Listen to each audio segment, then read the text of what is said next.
You thought you knew everything about the wild 90s? What if I told you that the intelligence agencies hid the era's biggest secret from us for almost 30 years? Today, we're not just telling a story. We're cracking open classified archives to find out how the last bell tolled for the man who held entire cities in an iron fist. His name was Sasha Sever, Sasha the North. Watch this video to the end, and you'll discover why his name is still spoken in whispers and what fatal mistake cost him everything. The early 90s, a great country had collapsed, and on its ruins, like predatory flowers on scorched earth, crime blossomed. The police were weak, the laws didn't work. The streets demanded a new master, and he appeared. Sasha Sever wasn't your typical tracksuit-wearing gangster. He was a disciple of the old thieves' school, where one's word was worth more than life, and the code was more important than any law. His journey began in the harsh prison camps, which became his university. There he absorbed the code of the Vori Zakon, the thieves-in-law, the absolute elite of the criminal underworld. Unlike the Sicilian mafia's code of honor, omerta, the thieves' law was even stricter. A total refusal to cooperate with authorities, a ban on having a family or owning property. A thief belonged to one thing only, the idea, and Sever was its fanatic. Returning to the streets, he saw chaos and realized this was his time. A bratva, a brotherhood, began to form around him. Not just thugs with baseball bats, but loyal soldiers ready to walk through fire for their leader. They didn't rob old ladies. Their targets were those making the first millions on the country's ruins, new businessmen, factory directors. This was called getting under a roof, their protection. Sever's roof was the most reliable. He didn't just take money, he solved problems. His word was final in any dispute. If a competitor tried to cheat you, one call to Sever's men was enough, and the problem would disappear. Sometimes along with the competitor. He was building his shadow empire, where he was both judge and executioner. Like the Yakuza in Japan, Sever's organization had a strict hierarchy. At the top was him, the crowned thief-in-law. Below him were the smotriachiae, overseers for districts and cities. Further down were the biki, the bulls, the infantry of the streets. And at the heart of the system was the obshchak, the thieves' common fund. It was their bank, insurance fund, and source of power. Money from it went to bribing officials, supporting prisoners' families, and financing new projects. Legends about him spread through the cities like wildfire. Once, the owner of a major market came to him being extorted by a ruthless gang of thugs who recognized no authority. Sever didn't send his fighters. He went to the strelka, the sit-down, alone, in a simple suit, unarmed. The leader of that gang, young and arrogant, laughed in his face. Sever then said calmly, "You don't live by the code.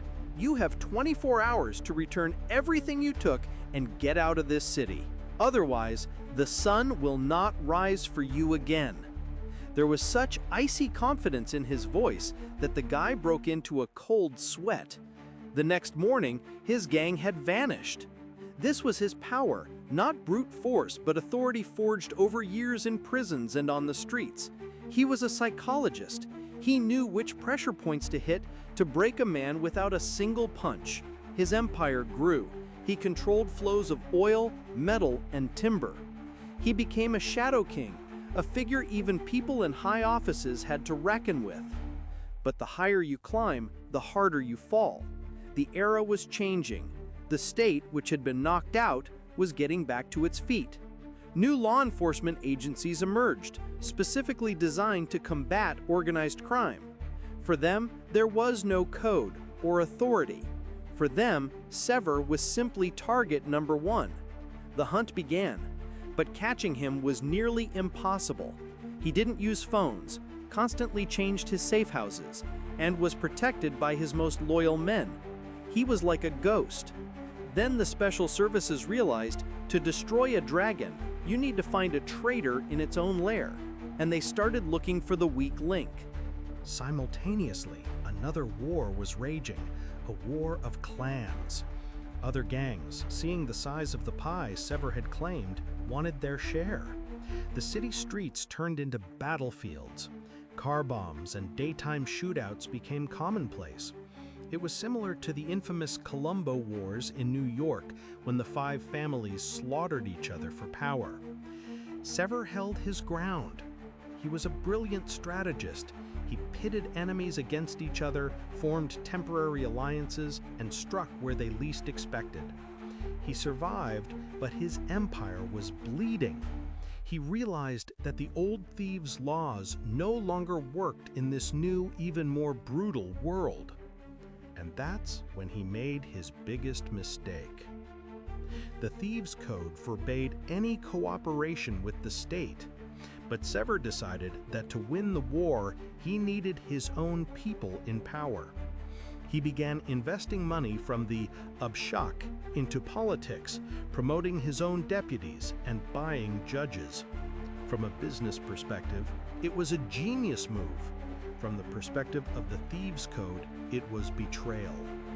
The old guard thieves, the keepers of tradition, did not forgive him for this. They saw him not as a leader, but as a businessman who had traded the thieves' idea for power and money. A death sentence was passed on him in absentia. Now he was being hunted not only by the authorities and his rivals, but also by his former brothers. He was trapped in a ring of fire. And the special services found that weak link. It was his most trusted man, his right hand, whom Sever considered a younger brother. He was caught on a simple bribe, but instead of prison, he was offered a deal, his life and freedom in exchange for his boss's head. And he broke. Betrayal always strikes from behind. He revealed where and when Sever would be meeting one of the corrupt politicians. The meeting was set in a small, quiet restaurant on the outskirts of the city. Sever felt something was wrong. His animal instinct screamed of danger, but he couldn't cancel the meeting. Too much was at stake. The operation to eliminate him was prepared in the strictest secrecy. It was codenamed the Last Bell. No raid, no noise, just one shot. On the roof of the building opposite, a sniper from an elite unit lay in wait. He had the restaurant entrance in his sights and waited. He waited for the man who was a legend of the criminal world. As Sever got out of his car, he paused for a second and looked up at the sky. Maybe he felt something. At that moment, the order came through the sniper's earpiece. A shot rang out, blending with the city noise. The legend collapsed onto the asphalt. For Sasha Sever, his last bell had tolled. His school of life was over. His death marked the end of an entire era, an era of thieves' romance, codes of conduct, and street justice. They were replaced by different people, faceless businessmen in expensive suits who solved issues not at sit-downs, but in the quiet of their offices. The criminal world had changed forever. The secret of his liquidation was classified for many years. The authorities didn't want to admit that to eliminate one gangster, they had to break their own laws and use his methods. They didn't want to create a martyr. They just needed him to disappear, to dissolve into history. But legends don't die. They merely retreat into the shadows, only to one day return. The story of Sasha Sever is not just a crime chronicle. It's a brutal lesson about how the system breaks even the strongest, about how any empire built on blood and fear will eventually collapse, and about how the most dangerous enemy is not the one looking at you through a scope, but the one standing behind you, calling you brother. Remember the story of John Gotti, the head of the Gambino family? He was the Teflon Don. They couldn't convict him for decades, but he wasn't brought down by a bullet, but by the betrayal of his closest associate, Sammy the Bull Gravano. History repeats itself. Only the names and settings change. The street always remains the street. The energy of the streets is a force of nature. It can lift you to the top of the world, make you a king, but it can also grind you to dust in an instant if you lose your vigilance or forget its laws. Sever was the flesh and blood of this force. He tried to tame it, but in the end, it consumed him. His story is both a hymn and a requiem for that era. When we look at the archival footage from those years, we don't just see gangsters. We see the steel muscles of a new, wild country being born in agony. These men were cruel, but they lived by their own laws in a world where there were no laws. They were a reflection of their time. Dangerous, unpredictable, but full of frenetic energy. The laws of the street are simple. The strongest survives, and the one with the most power is right. Sever knew these laws better than anyone. He became their symbol. But even the strongest predator eventually becomes someone else's prey. That is the ultimate law of the jungle, whether it's made of concrete or trees. The last bell always tolls for everyone. So what was his fatal mistake that the authorities concealed? It wasn't that he went into politics. It was that for a moment he believed he could change the rules of the game. He forgot that he was a wolf, and a wolf has no place among men in offices. His strength was in his independence, in his loyalty to the thieves' idea. As soon as he betrayed that idea for the sake of power, he became vulnerable. He lost his greatest asset, his authority in the criminal world. He ceased to be a legend and turned into just another player on a much larger board. And on that board, he was easily outplayed by more experienced and cunning opponents from the world of big politics and special services. This is the main secret of his fall, which was hidden for so long. He wasn't destroyed by the authorities.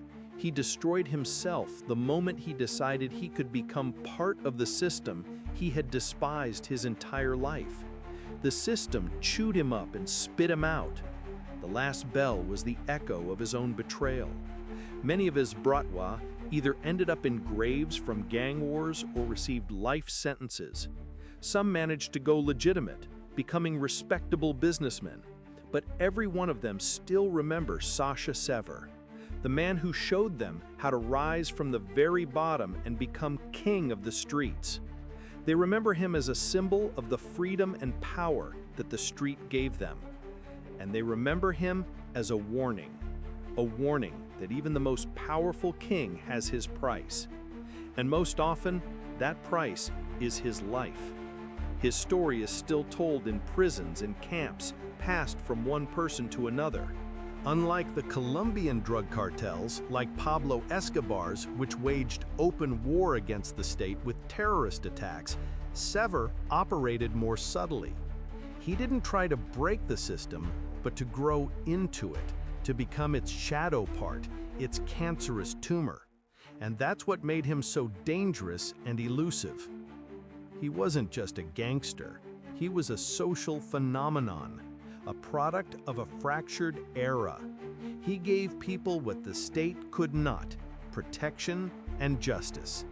Yes, it was his justice, brutal and bloody, but for many at that time, it was the only one available.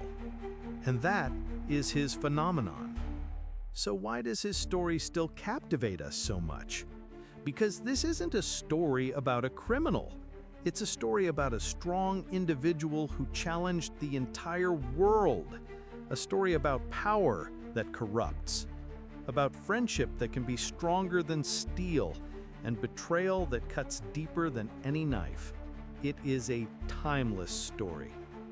Each of us fights our own battle, our own war every day. Maybe not as bloody, but no less important. We fight for our place in the sun, for our principles, for our loved ones. And the story of Sever, stripped of its criminal shell, motivates us to be strong, calculating, and to never give up. It teaches us that the most important resource isn't money, but people. your team. It teaches us to always be vigilant and not to trust too easily. And most importantly, it teaches us not to betray ourselves and our principles, because that is what began the end for the invincible Sasha Sever. His empire collapsed, but the legend remained. The legend of a man who came from nowhere and, for a brief moment, became a master of life. Of a man whose authority was stronger than guns and armies. A legend that today inspires some and warns others. This is his legacy. A legacy written in blood on the asphalt. The story of Sasha Sever is not just a crime chronicle. It is a lesson in power, loyalty, and betrayal, forged on the streets. If this electrifying story made your heart beat faster, smash that like button and subscribe to the channel so you don't miss new explosive stories. Let's get 1,000 likes on this video. As soon as we do, I will release an investigation into the bloodiest and most classified page of criminal history, the bitch war in the Gulag camps. It was a merciless slaughter that is not spoken of aloud. Ring that notification bell so you don't miss it. And what do you think about this story? Did your city have its own legends of the 90s? Write about it in the comments. Let's discuss. Remember, history is written not only in books, but also on the streets. Be strong and true to yourself. See you in the next episode.